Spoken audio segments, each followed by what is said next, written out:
ഇന്ന് നമ്മൾ ഒരു സൂപ്പറായ തക്കാളി അച്ചാറാണ് ഉണ്ടാക്കാൻ പോകുന്നത്. ഒരു 1.5 കിലോ തക്കാളി നന്നായിട്ട് കഴുകി വൃത്തിയാക്കി ഓരോ തക്കാളിയും തുടച്ചെടുക്കണം, വെള്ളമില്ലാതെ. കുറച്ച് പൊടിയായിട്ട് അരിഞ്ഞെടുക്കാം. അരിഞ്ഞെടുത്ത് പാനിൽ എണ്ണ ചൂടാക്കി ഒരു കപ്പ് എണ്ണയോളം ഒഴിക്കണേ. ഒഴിച്ചിട്ട് കറിവേപ്പില ഇടാം. നമുക്ക്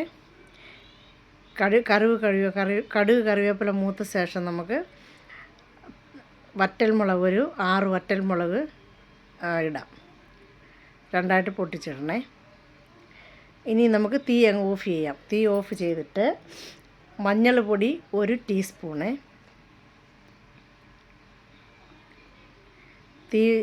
തീ വെച്ചാൽ നമ്മൾ കൂട്ടി വെച്ചാൽ കരിഞ്ഞു പോകും, അതിനാണ് ഓഫ് ചെയ്യുന്നത്. കാശ്മീർ മുളക് പൊടി 5 ടേബിൾ സ്പൂൺ, ഉലുവാപ്പൊടി 1/2 ടീസ്പൂൺ,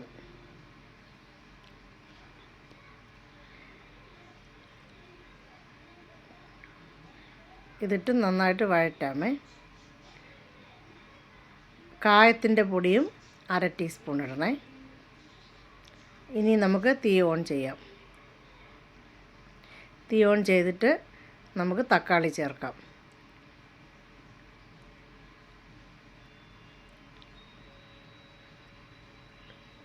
അരിഞ്ഞു വെച്ചിരിക്കുന്ന തക്കാളി ചേർക്കാം.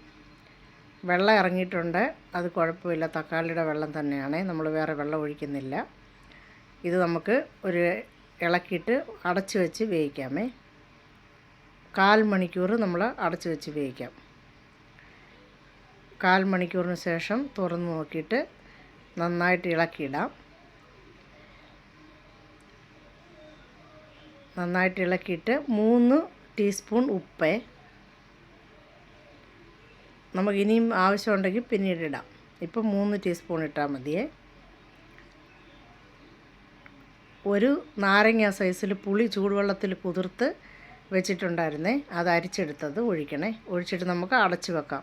അടച്ച് വെച്ചിട്ട് ഒരു 1/2 മണിക്കൂറിന് ശേഷം തുറന്ന് നോക്കാം. തുറന്ന് നോക്കുമ്പോൾ ഈ പരുവത്തിലായിരിക്കും. നമുക്ക് ഇനി ഒന്നുകൂടെ അടച്ച് വെക്കാം. ഒരു 1/2 മണിക്കൂറിന് ശേഷം വീണ്ടും നമുക്ക് തുറന്ന് നോക്കണേ.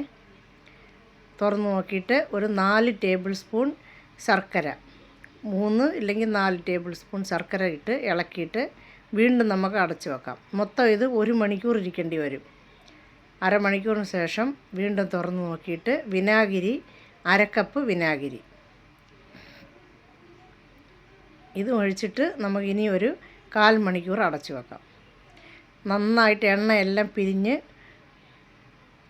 വെളി വരും. ഇപ്പം നന്ന സൂപ്പറായിട്ട് എണ്ണയെല്ലാം പിരിഞ്ഞ് വെളി വന്ന് പറ്റിയിട്ടുണ്ട്. അപ്പോൾ നമ്മുടെ സൂപ്പറും ടേസ്റ്റിയുമായ തക്കാളി അച്ചാർ റെഡി ആയിട്ടുണ്ട്. മൊത്തം ഒരു 1.25 മണിക്കൂർ ടൈം എടുക്കും. നിങ്ങളും വീട്ടിൽ ട്രൈ ചെയ്ത് നോക്കുക, കമൻ്റ് അറിയിക്കുക. Thank you.